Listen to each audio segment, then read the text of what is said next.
করার জন্য আল্লাহর কাছে শুকরিয়া আদায় করছি। আমার কারাবন্দী অবস্থায় আপনারা আমার কারামুক্তি ও রোগ মুক্তির জন্য সংগ্রাম করেছেন, দোয়া করেছেন। সেই জন্য আমি আপনাদের সকলকে ধন্যবাদ জানাচ্ছি। দীর্ঘ আন্দোলন সংগ্রাম ও ত্যাগের মধ্য দিয়ে আমরা চাষিবাদী অবৈধ সরকারের কাছ থেকে মুক্তি পেয়েছি।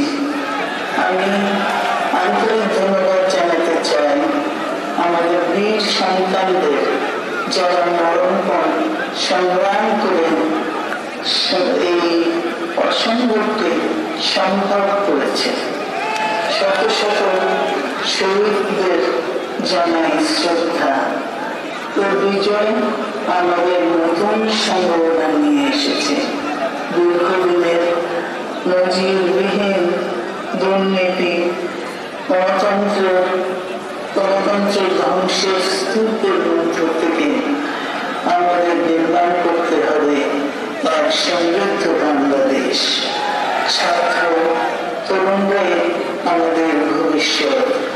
তারা তরুণরা এই যে স্বপ্ন নিয়ে বুকের রক্ত ঢেলে দিয়েছে, সেই স্বপ্ন বাস্তবায়নে করতে মেধা, যোগ্যতা, জ্ঞান ভিত্তিক গণতান্ত্রিক বাংলাদেশ গড়ে তুলতে হবে। শোষণহীন সমৃদ্ধ বাংলাদেশ, সকল ধর্মের গোত্রের অধিকার নিশ্চিত করতে হবে। শান্তি,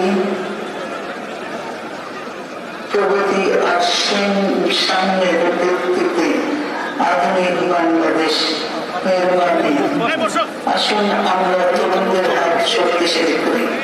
ধ্বংস নয়, প্রতিশোধ নয়, প্রতিহিংসা নয়, ভালোবাসা, শান্তি